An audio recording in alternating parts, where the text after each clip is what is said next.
+2 കോഴക്കേസ് പുതിയ ആരോപണവുമായി KM ഷാജി. +2 കോഴക്കേസിൽ ഹൈക്കോടതി വിധിക്ക് ശേഷം CPMലെ ഉന്നതൻ ഒത്തുതീർപ്പിന് സമീപിച്ചെന്ന് KM ഷാജിയുടെ ആരോപണം. പിണറായിക്കെതിരായ പരാമർശങ്ങൾ അവസാനിപ്പിക്കണമെന്നായിരുന്നു CPMന്റെ ആവശ്യം. +2 കോഴക്കേസിൽ ഹൈക്കോടതി വിധിക്ക് ശേഷം തന്നെ സമീപിച്ചത് മുഖ്യമന്ത്രിയുടെ ഗുഡ് ബുക്കിലുള്ള ആളാണെന്ന് മുസ്ലിം ലീഗ് നേതാവ് KM ഷാജി പറഞ്ഞു. അയാളുടെ പേര് വെളിപ്പെടുത്തുന്നില്ലെന്നും സൗമ്യനായ മനസ്സിനുടമയാണ് അയാളെന്നും KM ഷാജി പറഞ്ഞു. ദുബായിൽ നിന്ന് തിരിച്ചെത്തിയ ഷാജി കൊച്ചിയിലാണ് മാധ്യമങ്ങളോട് പുതിയ വെളിപ്പെടുത്തൽ നടത്തിയത്. തനിക്കെതിരെ സുപ്രീം കോടതിയിൽ കേസ് നടത്താൻ മാത്രം സർക്കാർ 1.5 കോടിയിലേറെ ചെലവിട്ടു.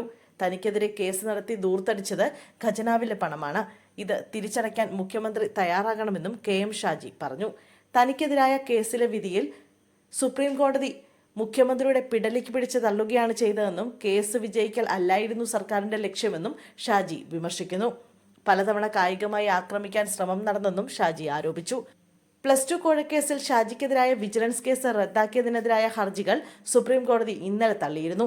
ഷാജി കൈക്കൂലി ആവശ്യപ്പെട്ടെന്ന് ഒറ്റമൊഴിയില്ലെന്ന് സുപ്രീം കോടതി നിരീക്ഷിച്ചു.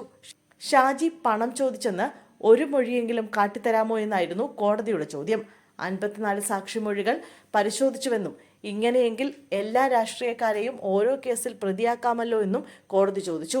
എന്നാൽ അന്വേഷണം നടക്കുമ്പോൾ അത് പൂർത്തിയാകാതെ കേസ് റദ്ദാക്കിയത് ശരിയല്ല എന്നായിരുന്നു സംസ്ഥാനത്തിന്റെ വാദം. 2014 കണ്ണൂർ ജില്ലയിലെ അഴീക്കോട് ഹൈസ്കൂളിന് +2 അനുവദിക്കാൻ KM ഷാജിക്ക് മാനേജ്മെന്റ് കൈക്കൂലി നൽകിയെന്നാരോപിച്ചാണ് CPM പ്രാദേശിക നേതാവ് 2017 മുഖ്യമന്ത്രിക്ക് പരാതി നൽകിയത്.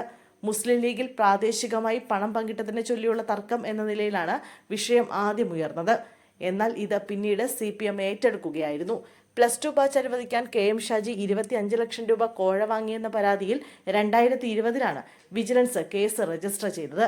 ഇതിന്റെ അടിസ്ഥാനത്തിലാണ് EDയും കേസെടുത്തത്.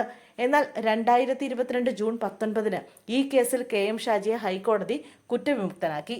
ഇതിനെതിരെയാണ് ED സുപ്രീം കോടതിയിൽ ഹർജി നൽകിയത്.